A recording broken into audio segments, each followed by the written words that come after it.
Morning everyone, ISP Vikrant. आज की इस वीडियो के माध्यम से मैं आप लोगों को प्रेजेंट परफेक्ट टेंस के बारे में बताने आया हूं। प्रेजेंट परफेक्ट टेंस पढ़ने का क्या ऑथेंटिक तरीका है, क्या मीनिंग है, और स्पोकन इंग्लिश के तहत यदि आप इंग्लिश को बोलना चाहते हैं तो बोलते समय प्रेजेंट परफेक्ट टेंस की सेंटेंस आपके माउथ पर कैसे आएगी, इन बातों को मैं आज सीख लीजिए।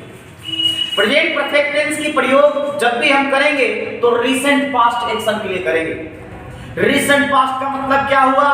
24 घंटा के दायरा के अंदर में जो एक्शन फिनिश हुआ है वो रिसेंट पास्ट कहलाएगा।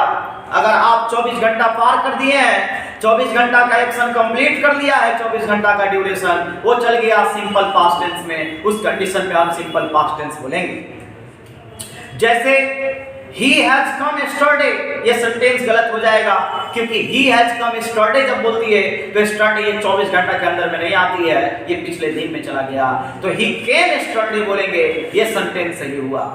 सबसे पहले मैं आइडेंटिटी की बात करता हूं कि कैसे हम लोग पहचानेंगे प्रेजेंट परफेक्ट टेंस को। तो प्रेजेंट परफेक्ट टेंस को पहचानने की तरीका देखिए, ऑक्सिलरी वर्ब हैज का प्रयोग और हैव का प्रयोग है। हैज सिंगुलर है और हैव प्लूरल है, इसके साथ में भी का प्रयोग करते हैं।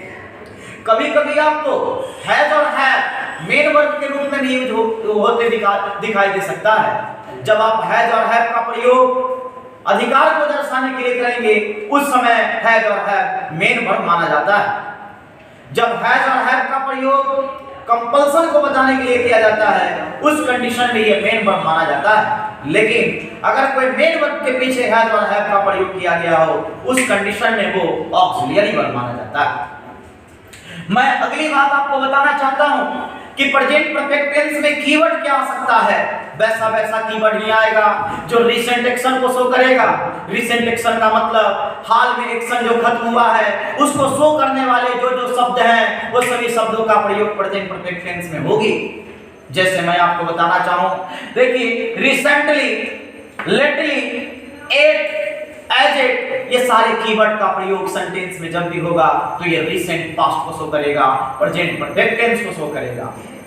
मैं बताना चाहूंगा कि इसमें जब भी इसका प्रयोग होगा तो सेंटेंस के अंत में होगा। एट का प्रयोग रिसेंटली का, लेटली का प्रयोग, एज इट का प्रयोग सेंटेंस के अंत में किया जाता है, यानी पूरे सेंटेंस कंप्लीट होने के उपरांत इसका प्रयोग किया जाता है। ध्यान देने वाली बात यह है कि इस दोनों की पॉजिटिव फॉर्म में प्रयोग किया जाता है, लेकिन एट का प्रयोग जब होगा, एज इट का प्रयोग होगा तो सेंटेंस नेगेटिव होना चाहिए। ठीक उसी प्रकार से देखिए कीवर्ड के कुछ और फंक्शन है। Always, already, always, never, seldom, hardly, इन सभी शब्दों का प्रयोग भी प्रेजेंट परफेक्ट टेंस के रिसेंट पास्ट एक्शन को डिनोट करने के लिए किया जाता है। लेकिन आपको ध्यान देना है कि जब भी इसका प्रयोग करेंगे तो ये प्रयोग ऑक्सिलरी वर्ब और मेन वर्ब के बीच में होना चाहिए। ऑक्सिलरी वर्ब और मेन वर्ब के बीच में इन सभी शब्दों का प्रयोग किया जाता है। ये एडवर्ब ऑफ फ्रीक्वेंसी के रूप में यूज किए जाते हैं। डिटेल एनालिसिस में हम इस बारे में चर्चा करते हैं। जब एडवर्ब ऑफ फ्रीक्वेंसी का प्रयोग टेंस में हम यूज बताते हैं तो वहां पर डिटेल एनालिसिस इसका कर दिया जाता है। फिलहाल देखते हैं मीनिंग क्या होता है प्रेजेंट परफेक्ट टेंस का। देखिए मैं एक लाइन बनाया हूं, आप लाइन जानते हैं ना क्या होता है? लाइन होता है, लाइन सेगमेंट होता है, रे होता है, रे में वन एंडिंग पॉइंट होता है, लाइन सेगमेंट में टू एंडिंग पॉइंट होता है, और लाइन का दोनों एंडिंग पॉइंट नहीं होता है, यानी इधर भी बढ़ते जा रहा है और इधर भी बढ़ते जा रहा है। अरे भाई आगे की ओर जो बढ़ते जा रहा है वो फ्यूचर है और पीछे की ओर जो है वो पास्ट है। हमको फ्यूचर से कोई लेना देना नहीं, पास्ट से कोई लेना देना नहीं। इसी को कहते हैं 24 घंटा। इसके अंदर में जो एक्शन फिनिश होगा वो प्रेजेंट परफेक्ट टेंस होगा। ठीक उसी प्रकार से मैं कुछ एग्जांपल से आप लोगों को प्रतीत करवाता हूं, एक्सप्रेस किया हूं कि किस प्रकार से प्रेजेंट परफेक्ट टेंस के सेंटेंस का प्रयोग किया जाता है और कौन कौन सी चीज का प्रयोग कर देंगे तो प्रेजेंट परफेक्ट टेंस की सेंटेंस गलत हो सकती है। देखिए क्या लिखा हुआ है, Akash has come here last day. अरे भैया लास्ट डे जब कर दिए तो ये वाला ग्रुप में ना आ गया, तो ये वाला ग्रुप में आ गया तो प्रेजेंट परफेक्ट टेंस वहां होगा क्या? नहीं, इस ग्रुप में लाने के लिए वहां टुडे का प्रयोग होगा, और जब टुडे का प्रयोग किए हैं तो सेंटेंस का हो गया सही।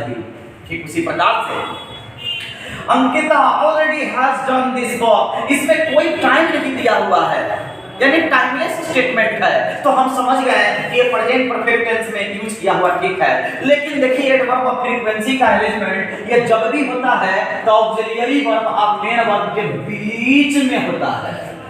तो बीच में करेगा तब सेंटेंस सही होगा।